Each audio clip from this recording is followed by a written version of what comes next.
بسم الله الرحمن الرحيم. اهلا بكم في قناه ست البيت. النهارده ان شاء الله هنعمل مع بعض روتين اليوم الجمعه. قبل ما ابدا الفيديو اشكر من داخل مصر وخارج مصر كل الناس اللي بتتابع القناه وربنا يوفق الجميع. ما تنسوش تعملوا لايك واشتراك للقناه.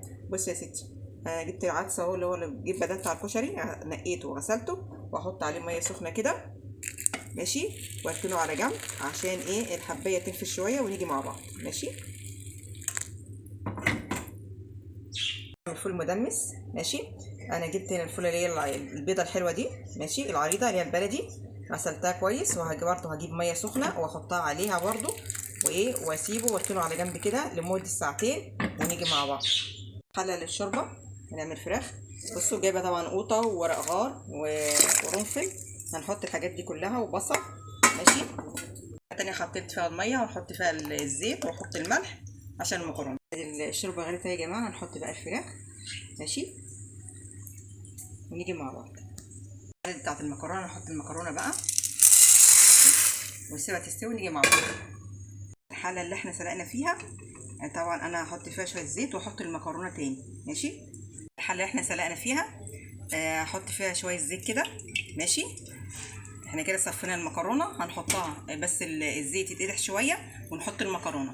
طبعا الفول بعد ما خليته ساعتين الفوليه بصوا يعني نفشت ازاي ماشي. هنحط بقى ايه معلقه الرز، معلقه كبيره كده ماشي.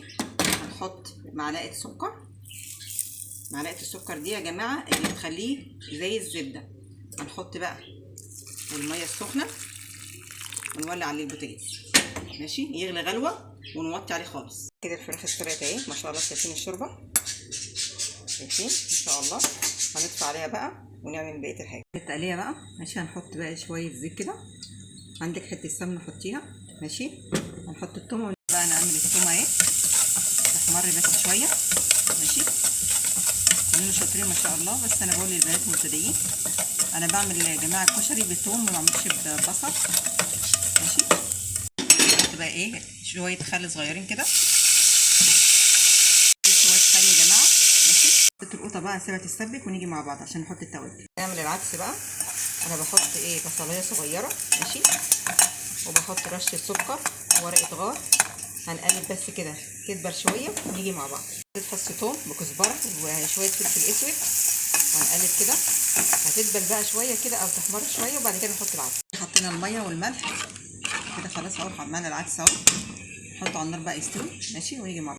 دلوقتي يا جماعه احنا جبنا بطيخه هنشوفها مع بعض ماشي. بسم الله الرحمن الرحيم.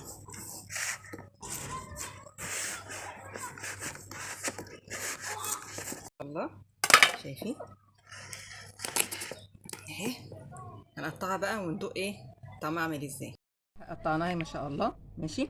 هنحطها بقى في التلاجة، طعمها يعني مش معسله قوي. طبعا هنعمل الدقه. انا عملت هنا فصين توم عليهم كزبره وكمون وخل، هنقلبه وايه ونخليهم على جنب. برضو الشطه حطيت معلقه شطه كبيره وحطيت شويه صلصه، وهنحط بقى شويه ميه وكده خلصنا ايه اللي هي الخل والشطه ماشي. كده خلصنا الكشري اهو يا جماعه، وادي الصلصه وادي الفراخ ماشي. الكشري اهو، لسه كمان الفول ماشي مع الفول ما شاء الله. شايفين الزبده يا جماعه السمره بتاعته عامله ازاي، شايفين بص الفوله ما شاء الله.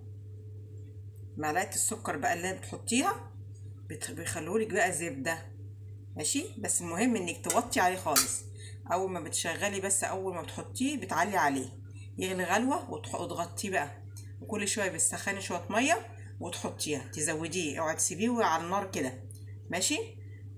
وكل شويه تقلبي، وبعد كده بتوطي عليه خالص زي السهاري بالظبط، هيستوي يبقى زي الزبده. وكده خلصنا الفيديو.